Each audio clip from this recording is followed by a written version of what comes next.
So guys, panoorin natin at pakinggan ang sasabihin ni Kuya Will dahil tatakbo siya bilang senado. Matulungin tong tao. Kaya huwag palampasin natin.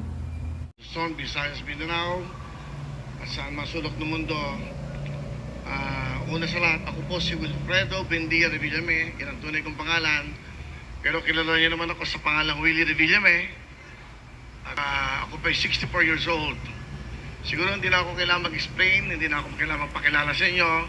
For 21 years, meron akong daily show, tanghali, hapon, gabi. So, kumbaga, naging parte na ako ng buhay ng mga... Pakinggan natin to si Kuya Will. Magandang hangarin ng kaniyang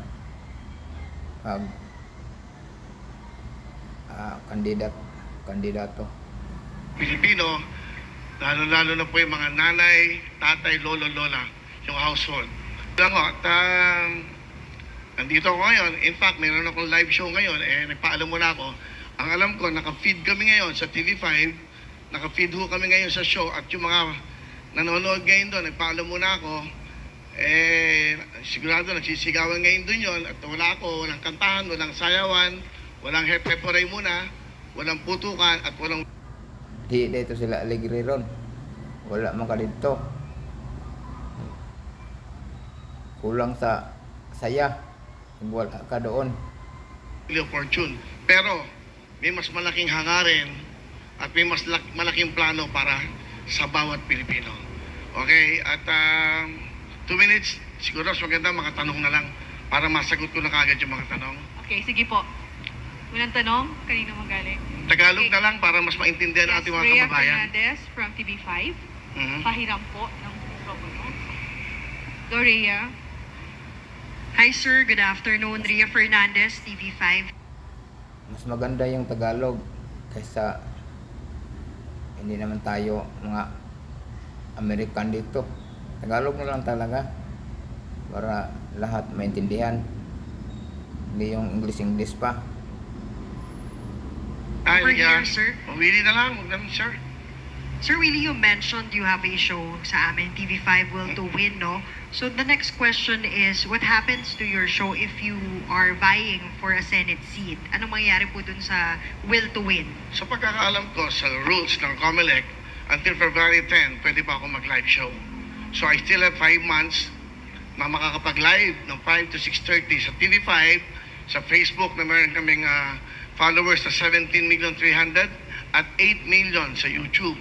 So pwede pa ho ako magtrabaho, pero pagdating na February 11, mag-stop na, and that will start the campaign. So you know, and then, pag nanalo, pagpalarin, at pag pinagalob ng Diyos na ako ay makapaglingkod, Mananalo ka, Kuya Will. Ibubuto kita. makapaglingkod ng tapat at walang halong pag-iisip ng masama sa aking mga kasama, ako pa'y babalik like the Senator Tito Soto na may Itbulaga pa din. Yun lang. Okay, go ahead. Sir, one additional question po. Ano pong nag-udyok sa inyo para finally tumakbo na po sa pagkasenador? Because going back to your previous statements, hindi nyo po nakikitang tatakbo kayo sa sabak sa politika eh. Yung mga nakikita ko, awayan ang awayan, mga edukado, ang tingin nila sa mga artista masyadong mababa. Kami may magagandang kapus-puso para sa ating mga kabayan. Ano ba ang purpose ng isang senador? Hindi ako abogado, hindi ako nakatapos, pero ang purpose dapat ng bawat senador, bawat nagpa-public servant, bawat namumuno sa anumang local government. Lagi na lang kasi sila imbestiga. Wala namang nangyari sa mga imbestiga nila. Lagi nga imbestiga, hindi na namalayan yung mga bilihin na tumaas na. Wala kasi nagbabantay. Lagi nila silang nag-imbestiga dyan. Mabuting puso ang meron ka. Ang dapat mong inisip lagi mga kababayan mo. Marami ng batas na ginawa. Marami ng mga presidenteng dumaan, marami ng senador na dumaan. Pero yung buhay natin mga kababayang mahirap, nababago ba? Yun, marami ng batas talagang ginawa.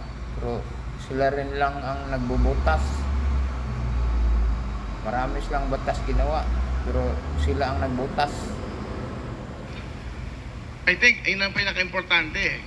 Poverty, yan ang pinakamalaking problema natin.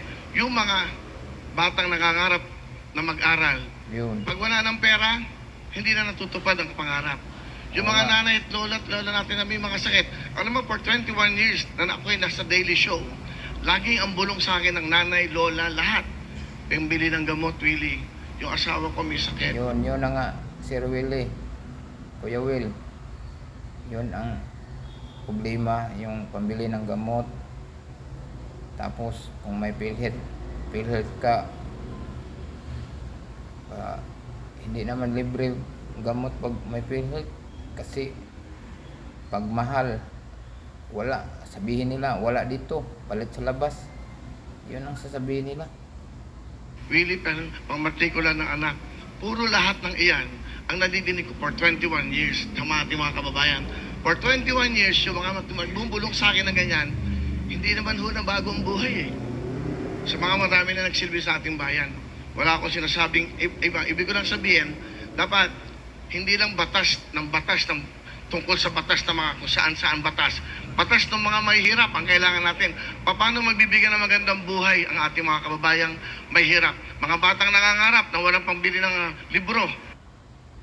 Tulungan natin si Kuya Will. Mga mahirap. Ipaupo natin siya sa Senado. Parang siya ang kailangan natin.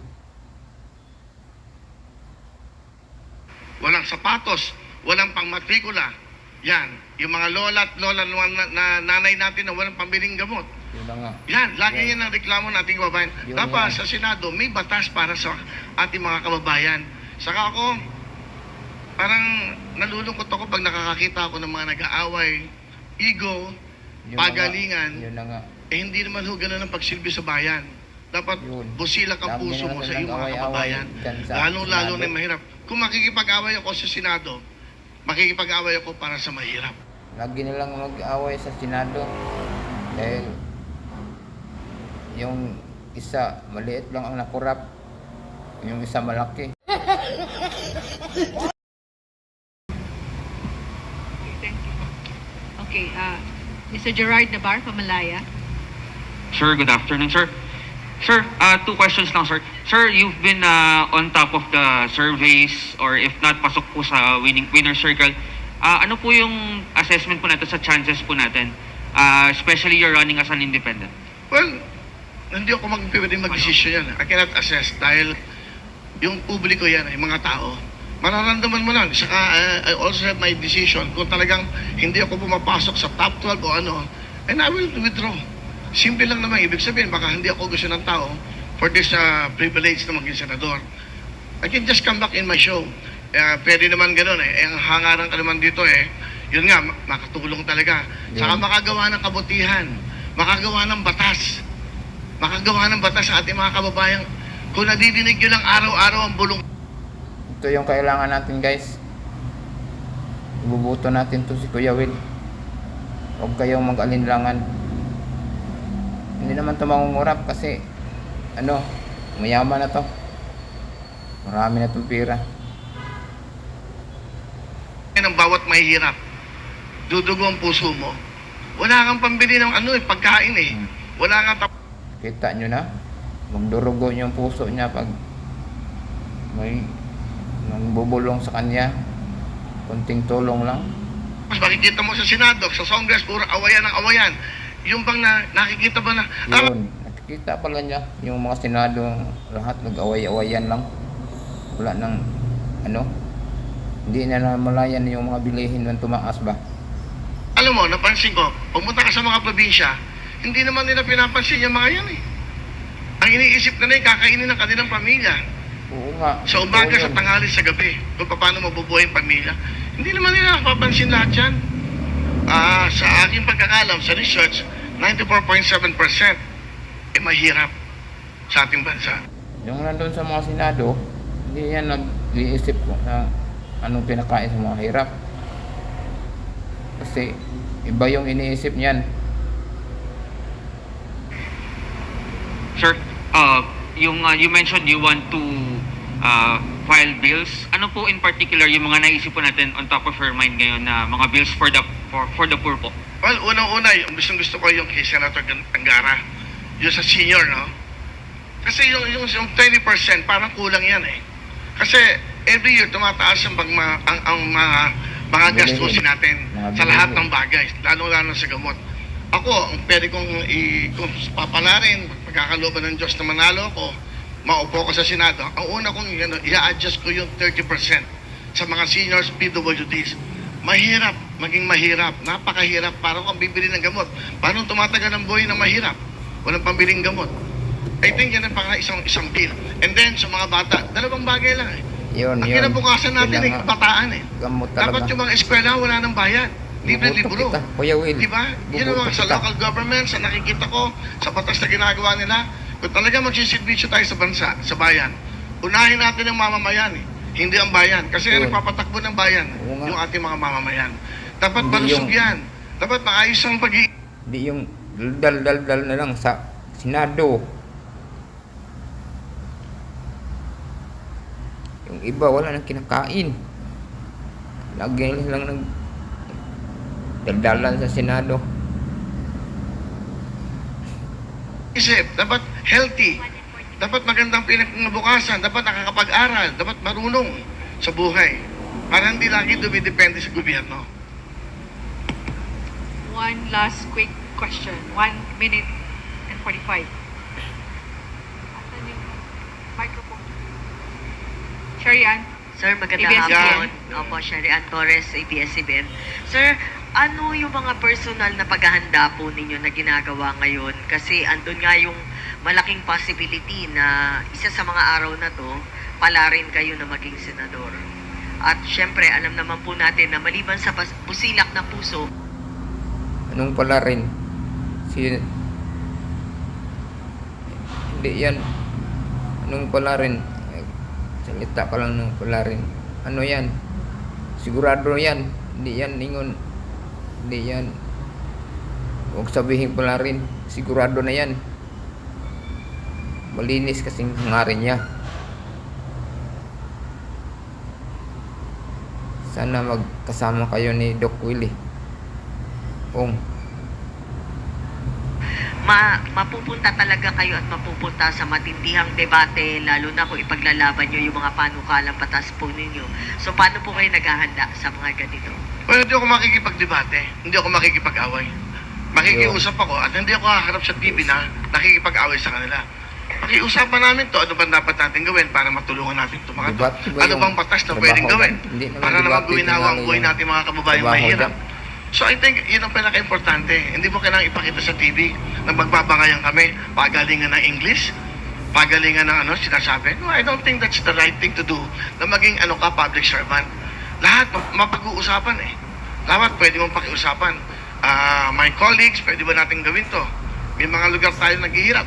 Napapansin ko sa Bagyo, tuwing may Bagyo, lagi may problema, tanggal ang bubong. Yung pupuntahan nila na dapat doon sila ma-accommodate, hindi din sila. So yun. Alam pala ni Kuya Will ang lahat nangyayari pag may bagyo. Yung iba, iwan ko lang. Hindi naman mabot sa amin yung mga ayuda na yan. Nabaha din yun. Anong dapat na paraan? Isa yan sa mga nakikita ko. Kasi during the time na maraming may bagyo, pinupuntahan ko din yan na hindi naman ako public servant.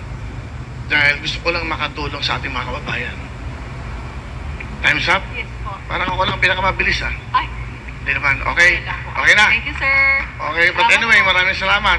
Chairman, maraming salamat kasi Salamat, tinanong ko si Kuya Chairman Will. yung mga rules. Talagang So, pwede ba ako inuulit mag-show kita. hanggang February 10? That's last day. Maraming salamat at mabuhay.